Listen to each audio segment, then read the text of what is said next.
Nkak has good okizeme. High, low, get another knockdown. But don't be fooled. High low oki and vortex oki are different. One hits for a solid 1/5 of the HP bar with limited follow-ups. The other puts your opponent in mental anguish as their HP disappears and Nkak is plus 100 for the next oki.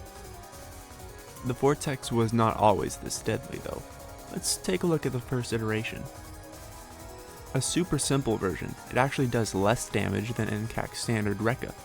In return, it would make nkak super plus on the knockdown, which allowed for more cross-ups.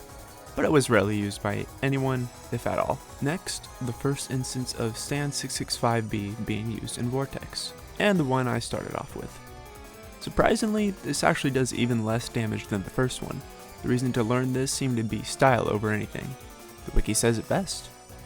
I really need to update that. You can cross up the opponent with Stand 665B while they lay on the ground, which was the main selling point, though I personally never thought it was fast enough for the cross to matter, just the 50-50. It was too reactable. I used this until about 2 years ago. This video right here highlights this oki at its best. Fun fact, using Stand 2A with a net means crossing up does not matter whatsoever. The net has cross-up protection, so the opponent can block either direction, they just need to guess the high or low correctly. The third version, and the current standard for nkaks to learn, combines the previous ones. Finally, nkak can do some good damage on his okizeme. I'll combine the 3 versions of this iteration as they were all made at the same time for different uses. I made a slight improvement since my nkak guide video, but that comes up later. The first and most important vortex sequence to learn. Combine the crossover and stand 4C net loops to squeeze out as much damage before they fall to the ground for the next oki.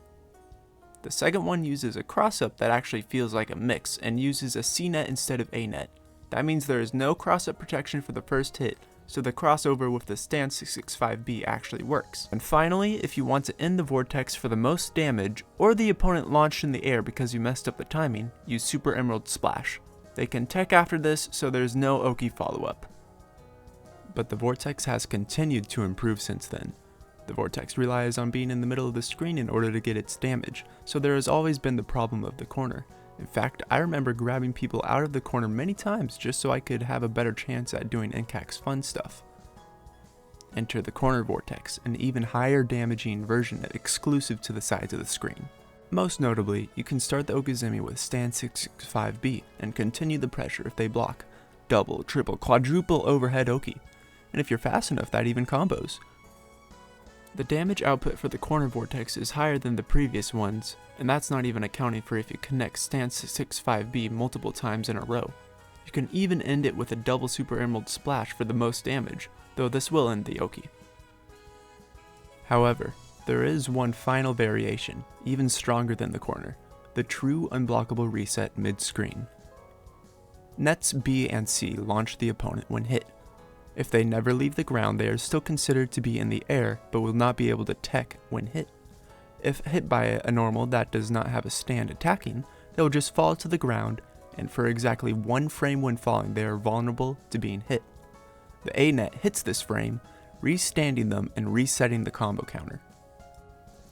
This means after doing Vortex Oki successfully, the opponent is forced to stand even if they were crouching, and they will eat a full combo for this. Well, Wrap still does not hit because meaty, but we don't need to talk about that. And not only is this extremely strong, it even loops into itself. It is extremely hard. You know those hit it in a match if you can jokes? Well, this one is actually something that can be set up consistently. Problem is, you need the execution. First off, it optimizes the regular vortex with a grounded Stand 665B after the jump over, so you could do Stand 4C in extra time and delay the next net. You need to time each net placement, space and time the jump, dash perfectly so they do not launch into the air or fall to the ground, turn your stand off, which is harder on the right side because Hierophant takes a few extra frames to return to nkak for whatever reason, and then hit them with 5B or 3B while timing a 1 frame with the net release. Yeah, it's a lot to do in a short amount of time, but it is possible. I've landed it multiple times, and maybe somebody else will in the future. I mean, who else is playing nkak nowadays? Anyways, the current history of the nkak Vortex is now completed. Lapping nkak is fun. I'm still not tired of it. I'm still finding new tech and optimizing combos.